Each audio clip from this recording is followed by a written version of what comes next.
Баршаңызға сәлем. Бүгін сіздерге әппақ үлпілдек ақуыздан жасалған балмұздақ секілді өте дәмді меренговый рулеттің рецептімен бөліспекшімін. Алдымен бізге 5 жұмыртқаның ағы, қант және лимон қышқылы қажет. 5 жұмыртқаны ағын сарысынан бөліп аламыз. Ал жұмыртқаның сарысы бізге қажет емес. Енді осы жұмыртқаның ағына кішкене ғана лимон қышқылын қосып, баяу жылдамдықта кішкене көпіршіктер пайда болғанға дейін миксерлейміз.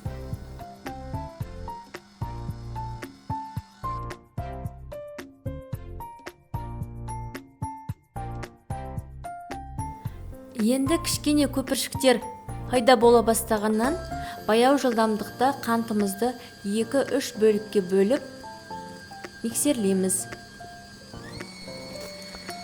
Және барынша миксердің жылдамдығын қатты қоя отырып, біздің ақуызымыз 2-3 есе ұлғайғанға дейін және өз формасын сақтайтындай болғанға дейін жақсылап миксерлейміз. Және де 2 ас қасық жүгері крахмалын електен өткізіп, силиконды лопатканың көмегімен біздің ақуызымыз басылып қалмайтындай етіп, бір жақты айналдыра жақсылап қозғап араластырып аламыз.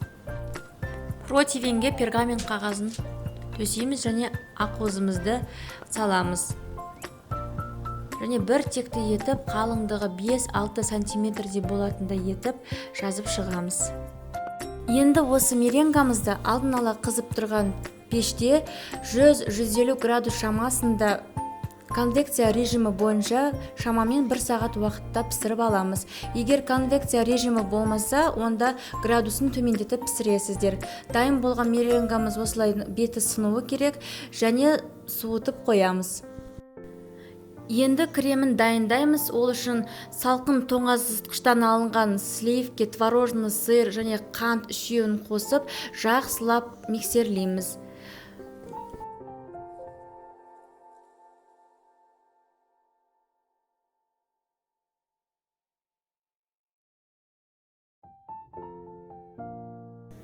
Міне біздің креміміз дайын.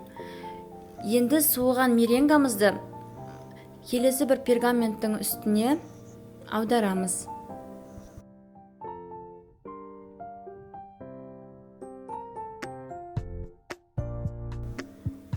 Біздің меренгамыз пергаменттен өте оңай жабыспай алыну керек.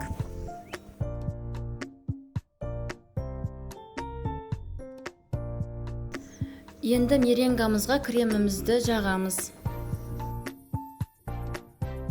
Осындай лопатканың көмегімен бір текті етіп меренганың бетіне кремімізді жағып шығамыз.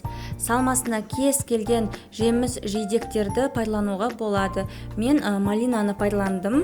Және видеодағыдай пергамент қағазының көмегімен осылай рулетімізді орап шығамыз.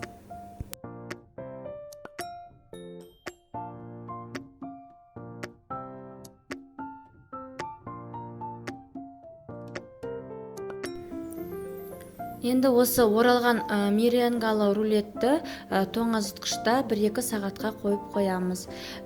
Тоңазытқыштан алып, қалған креммен бетін әрлеп, өздеріңіздің қалауларыңыз бойынша әртүрлі жеміс жидектермен әрлеп қойсаңыздар болады. Міне біздің өте дәмді әппақ үлпілдек меренгалы рулетіміз дайын. Сіздер де жасап көріңіздер. Менің еңбегімді бағалап, лайк басып, пікір қалдыруды ұмытпаңыздар.